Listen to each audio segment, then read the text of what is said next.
ஆய்வு தகவல்கள் என்ன சொல்லுதுன்னா, ஒரு குழந்தை தந்தை இல்லாமல் வளரும் போது அது வறுமையில் வாடுவதற்கான வாய்ப்பு 5 மடங்காக அதிகரிக்கிறது. அது பாடசாலையை இடைநிறுத்துவதற்கான வாய்ப்பு 9 மடங்காக அதிகரிக்கிறது. மதுபானத்துக்கும் போதைப் பொருட்களுக்கும் அடிமையான சிறுவர்களில் 70% தந்தையற்றவர்கள்.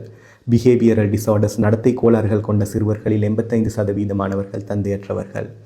வீட்டை விட்டு வெளியேறி வந்த அல்லது வெளியேற்றப்பட்ட வீதிகளில் வசிக்கும் சிறுவர்களில் 90% தந்தையற்றவர்கள். எங்களுக்கு பிள்ளைகளை வளர்க்க ஆண்கள் தேவையில்லை, நாங்களே வளர்த்து கொள்வோம் என்று சொல்லும் டாக்ஸிக் ஃபெமினிசம் மேற்குலகில் தோன்றி இன்று உலகமெங்கும் வியாபித்து கொண்டிருக்கிறது. அந்த பெண்களுக்கு வேண்டுமானால் ஆண்கள் தேவையில்லாமல் இருக்கலாம், ஆனால் குழந்தைகளுக்கு அப்பாக்கள் தேவை. அப்பா ஒரு குழந்தையின் முதல் நாயகன், the first hero. The other side of the coin meantime. அப்போது அப்பா இல்லாத குழந்தைகளுக்கு வாழ்க்கையில் சாதிக்கவே முடியாதா அப்படின்னு கேட்டால் அப்படி கிடையாது. இந்த உலகத்தில் தோன்றிய மிகச்சிறந்த மனிதர், இந்த உலகத்தின் போக்கையே மாற்றி அமைத்தவர், இறைவனின் இறுதி தூதர் முஹம்மது நபி ஸல்லல்லாஹு அலைஹி வஸல்லம் அவர்கள் ஒரு அனாதை. பிறக்க முன்னரே தந்தையை இழந்தவர், 6 வயதில் அம்மாவை இழந்தவர்.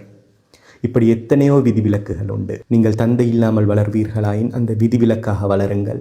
உங்களுக்கு தந்தை இருப்பின், தந்தையின் அரவணைப்பு கிடைத்திருப்பின் இறைவனுக்கு நன்றி சொல்லுங்கள்.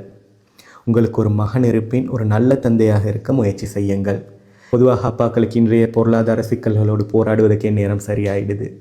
ஆகவே 100% அம்மாக்களால் ஆண் பிள்ளைகள் வளர்க்கப்படுகிறார்கள். அப்படி வளர்க்கப்படும் ஆண் பிள்ளைகளில் பெண் இயல்புகளும் வருவதற்கான அபாயம் இருக்கிறது. இன்றைக்கி வெஸ்டர்ன் வேர்ல்டில் இருக்கிற இந்த ஜெண்டர் ஐடென்டிஃபிகேஷன் மற்றும் எத்தனையோ பாலின பிரச்சனைகளுக்கு முதல் புள்ளியாக இது இருக்கலாம். நாம் இதை பேசும்போது வெளிநாட்டில் இருக்கிற எத்தனையோ அப்பாக்கள், ஐயோ நான் பிள்ளையோட குடும்பத்தோடு இல்லையே, என்னால் என்ன பண்ண முடியும் அப்படின்னு யோசிக்கிறதுக்கான வாய்ப்புகள் இருக்குது. இன்றைக்கி இருக்கிற இந்த தொழில்நுட்ப வளர்ச்சியோடு யாருமே யாரை விட்டும் தூரமாக இல்லை. நாம் நினச்சா 24 மணித்தியாலமேனாலும் கனெக்டடாக இருக்கலாம்.